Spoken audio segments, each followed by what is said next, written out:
Baik, terima kasih. Mulai dari kecil, jadi bukan jumlah, tetapi minimal setidak-tidaknya bisa menghibur sekian ini. Jadi ini adalah sesuatu yang menurut saya yakini bahwa dengan terus gembira itu kita akan tetap sehat, dan dengan silaturahmi ini membuat kita semangat. Nah itu yang penting itu. Ya, mudah-mudahan ini nanti berlanjut, terserah kapan lagi kita ketemu, dan mencari tempat juga silahkan. Salah satu yang saya bayangkan itu bagaimana mendorong kayak begini-begini ini supaya di Semarang juga dikenal bahwa Semarang itu angkringannya juga enak gitu loh. Tidak Solo aja, kita kan kalau Solo mesti angkringan, semangatnya karuan. Saya kira itu Pak Sis luar biasa malam hari ini bisa hadir sesuai janji itu kan di grup. Pak Sis janji ternyata.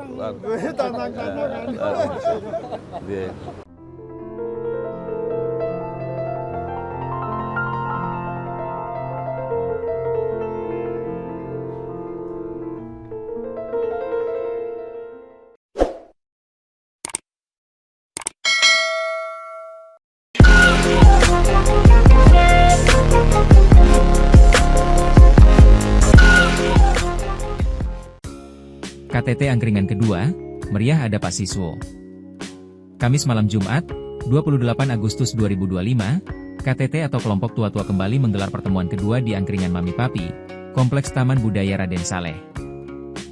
Suasana menjadi istimewa karena dihadiri oleh tokoh-tokoh senior seperti Pak Susiswo, yang baru saja sembuh dari sakit, dan datang dengan mengendarai sepeda motor.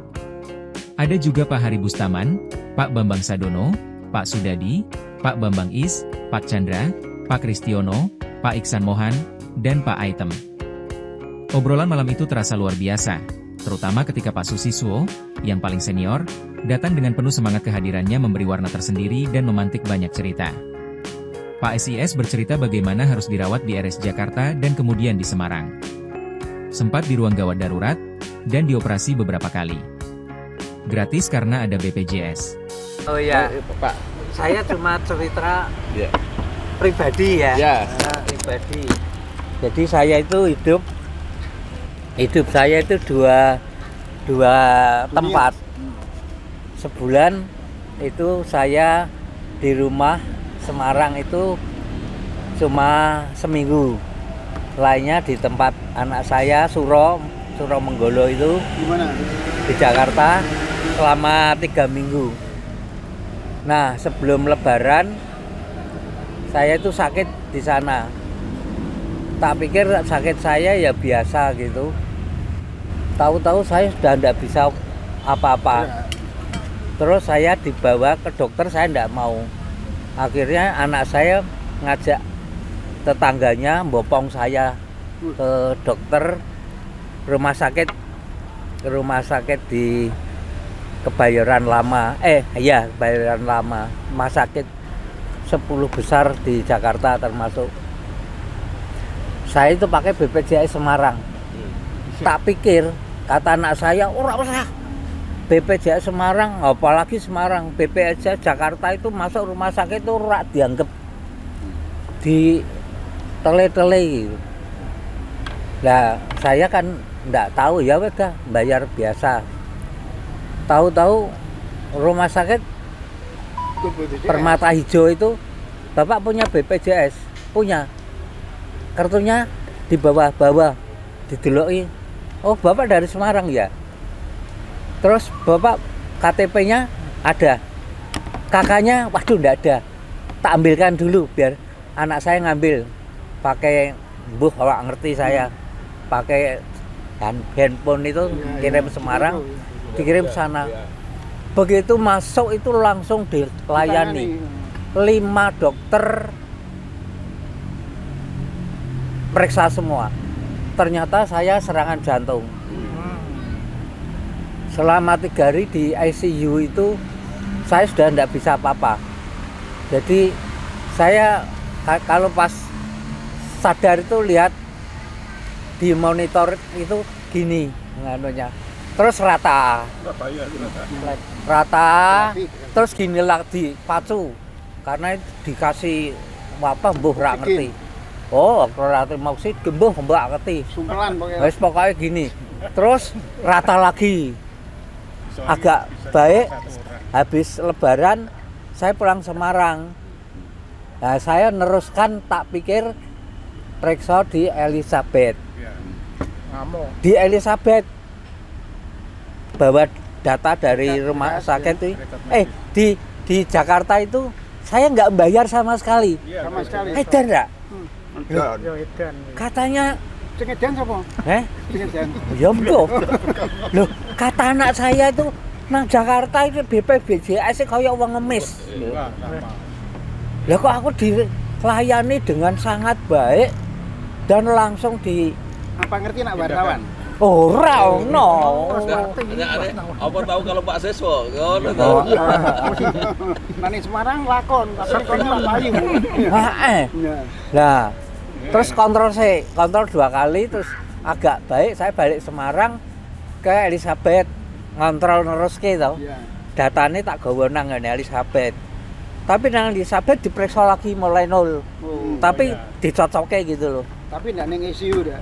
Ora. Jarian Oh, nol aku meneh. sehat. Oh, ya. Sehat. Buar begitu dikontrol kabeh ginjalnya ternyata Ora jantung tapi ginjal. jantungnya sudah bagus. Ginjalnya Bermasalah. satu sudah mekar gini nggak bisa ngingkup. Jadi sudah mati. Ya, yang satu masih bagus. Tapi ditemukan batu melengkung gini kayak bulan anyaran itu loh. Iya. Itu bulan sabit. sepanjang 1,6 cm. Nah, di ICU 5 kali, di ronsen 5 kali, di USG 5 kali, ditembak, diteropong terus ditembak 10 kali. Kono kok sempat ngitung. Loh, ya wong ana bukune ya. Oh, ya wis. Kowe kok cuma macam-macam tak atemi. Pantem. Pak Bambang Is, yang dikenal sebagai novelis, pelukis, sekaligus wartawan, tetap bersemangat menjalani profesi jurnalistik. Hingga kini ia masih aktif turun ke lapangan, selalu membawa kartu wartawan utama, jenjang kompetensi tertinggi dari Dewan Pers. Selain menulis dan menerbitkan buku, Bambang Is juga aktif melukis sketsa. Saat ini sedang menyiapkan buku tentang bangunan-bangunan kuno kota Semarang yang pernah diceritakan. Saya jujur aja selama ini masih sulit untuk mengerem semangat saya, Mas. Semangat. Sampai pada suatu ketika saya tuh setiap ada pertemuan saya tuh tanya. Sejak rakon ini masih bingung. Kok pertanyaannya mesti orang baik itu loh.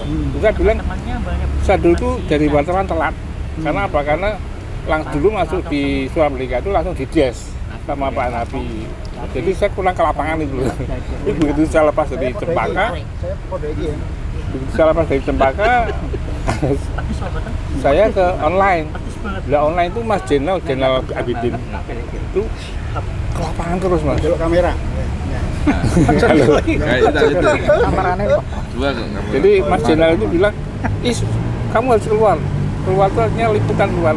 Dia running itu misalnya satu peristiwa ada 2 atau 3 berita. Oke, bisa saya. Sehingga waktu itu kalau dikum honornya itu loh, saya paling banyak di Surabaya.com itu. Paling Waktu itu. iya, waktu itu tahun 2010. Sampai Merapi jeblok itu karena kantor tidak ada biaya untuk menugaskan saya berangkat sendiri. Saya berangkat sendiri itu. Liputan. Dana dewe. Iya, liputan dari atas ojek. Tapi yang panas. Iksan. Oh, San.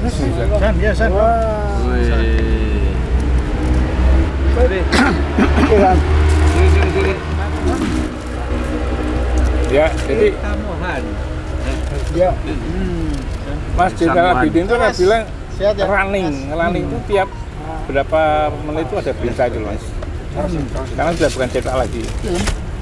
Nah, di atas ojek itu yang membawa saya dari puncak bukan puncak sih, tinggi pakai dataran tinggi sampai Muntilan. Itu Saraling.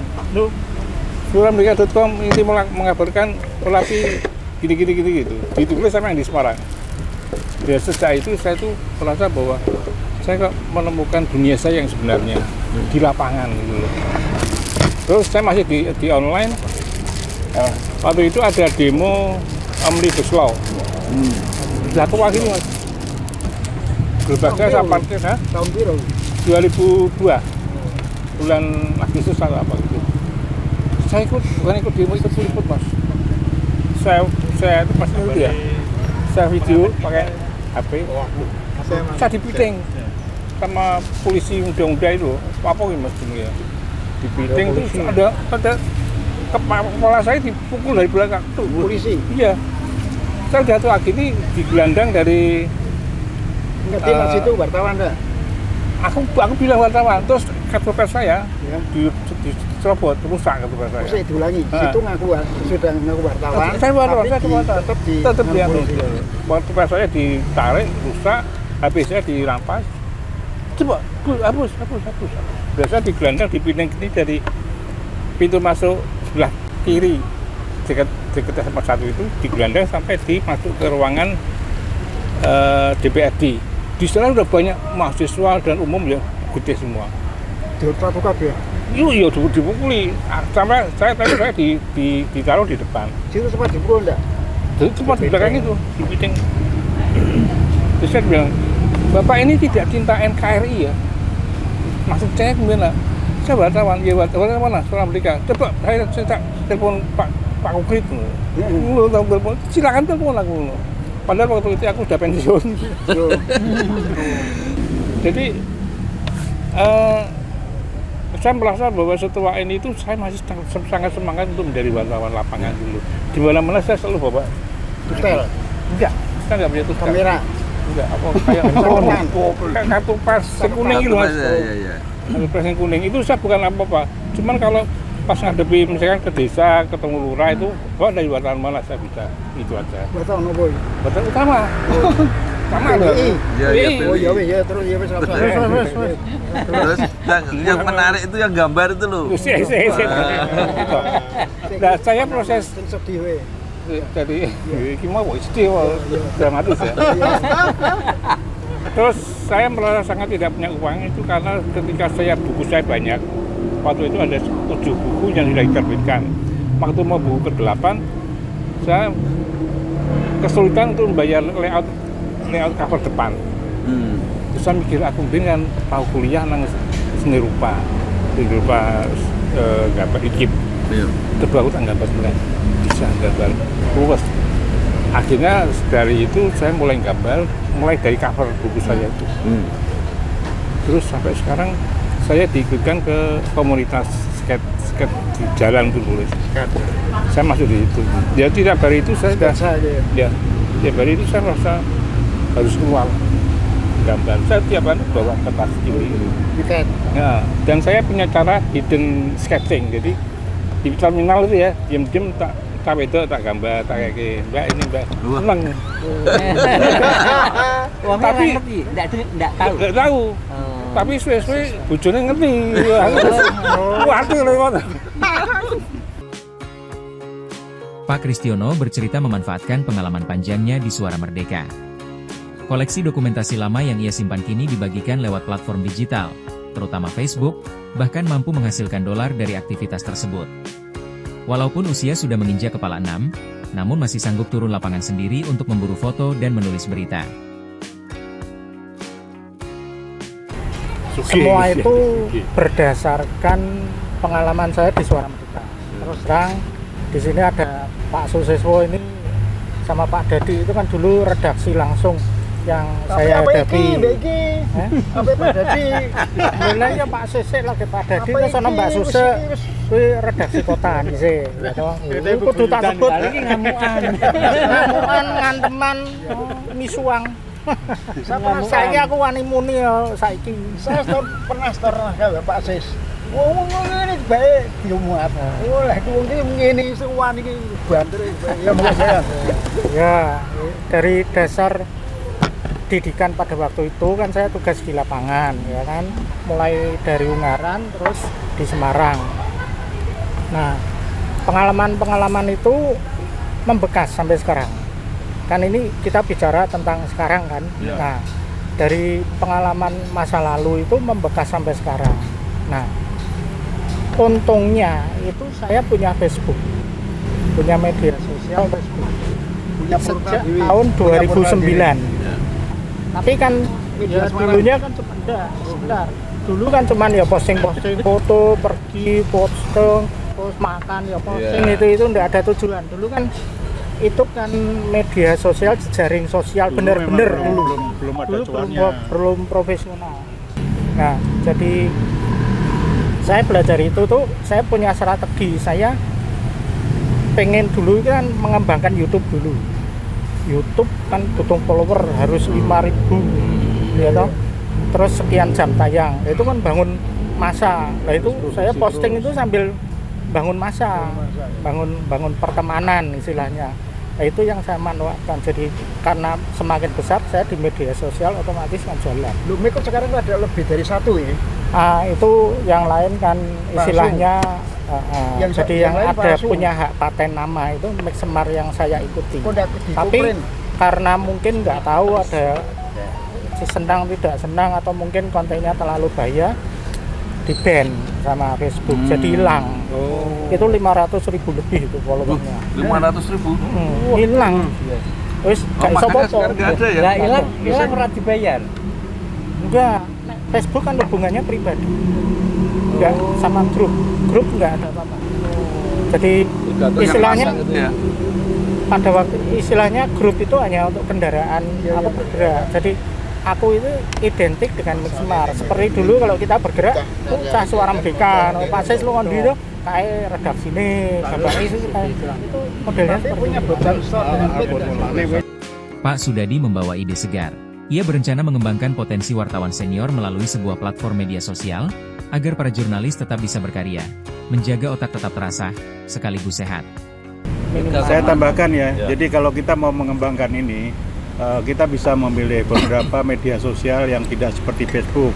Kalau Facebook itu real news ya, lebih banyak beritanya.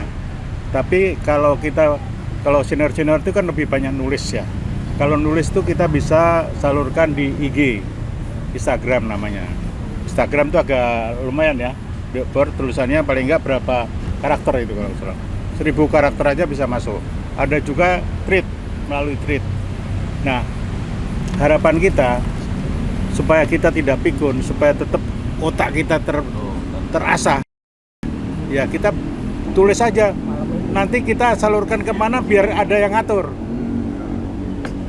Harapan saya nggak usah sampean tahu Facebook itu kayak apa, Instagram itu kayak apa. Yang penting produksi. Nah, kita yang akan nyalurkan. Pak Chandra merawat arsip foto-foto lama yang kini bernilai.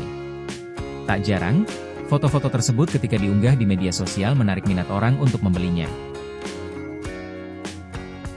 Pak Chandra ini yang Chandra. Pak Chandra sih. Pak Chandra ini bisa nambahin. Dia juga pemain juga nih. Jalan terus. Ya, oke. Kalau saya tadi setuju dengan Pak Kris ya. Memang itu pun juga saya lakukan. Saya sebagai jurnalis itu, saya memang banyak berkecimpung di bidang foto. Makanya ketika film-film lama dulu itu selalu saya rawat. Jadi itu termasuk karena tinggalan almarhum bapak saya ngerawat film, itu akhirnya sekarang ini semua itu jadi aset, Pak. Itu film masih bagus. Masih bagus semua.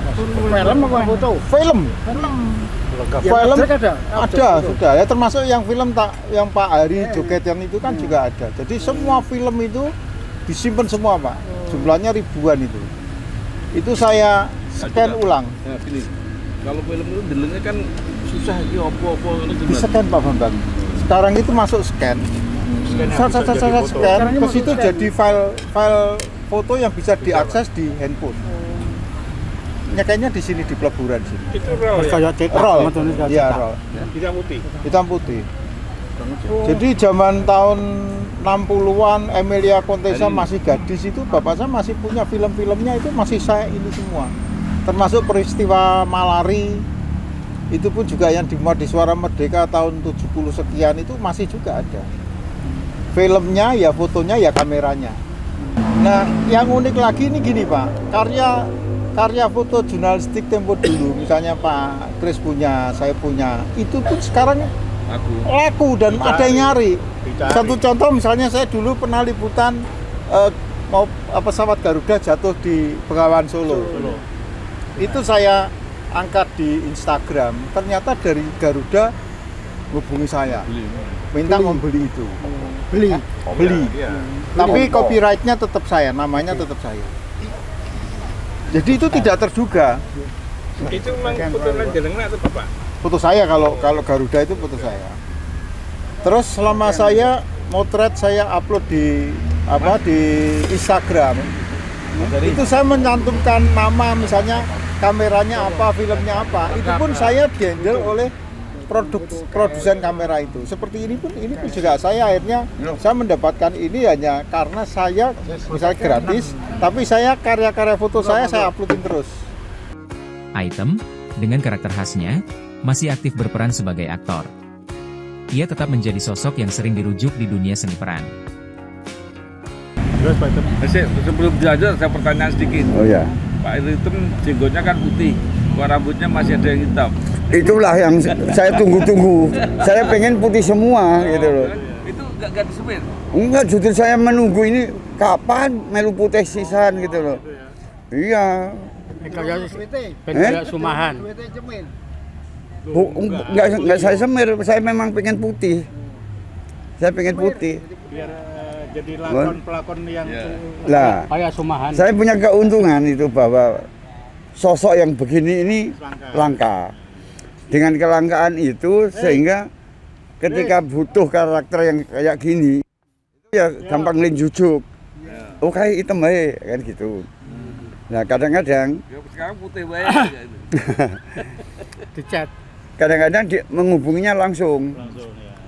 Kalau yang sebelum langsung, dulu-dulu itu kan lewat agensi. Mesti lewat agensi menyodorkan iki gitu. Kemudian di casting, di audisi, di tes begini-begini. Kalau yang sekarang ini pokoknya KIW, ya kan gitu langsung. Sodori naskah gitu, memahami, hafal, kemudian mengeksplorasi. Dengan demikian, bejan-bejan, kalau ada produksi yang membutuhkan karakter seperti ini, yo sering katut, kan begitu. Menutup pertemuan, Pak Bambang Sadono menegaskan pentingnya silaturahmi seperti ini. Selain menjaga semangat dan kesehatan, kegiatan berkumpul di angkringan juga turut menghidupkan suasana budaya di Semarang, sekaligus memperkenalkan angkringan-angkringan lokal kepada halayak yang lebih luas. Baik, terima kasih. Mulai dari kecil, jadi bukan jumlah, tetapi minimal setidak-tidaknya bisa menghibur sekian ini. Jadi ini adalah apa ya, sesuatu yang menurut saya yakini bahwa dengan terus gembira itu kita akan tetap sehat, dan dengan silaturahmi ini membuat kita semangat. Nah itu yang penting itu. Ya, mudah-mudahan ini nanti berlanjut, terserah kapan lagi kita ketemu, dan mencari tempat juga silahkan.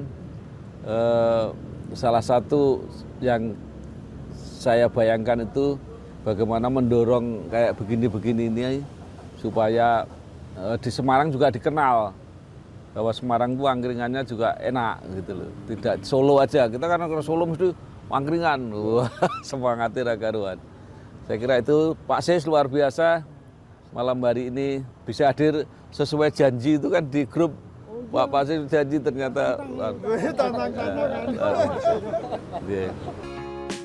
Sampai berjumpa di KTT Angkringan berikutnya, semoga lebih gayeng, membawa kesan gembira dan bahagia.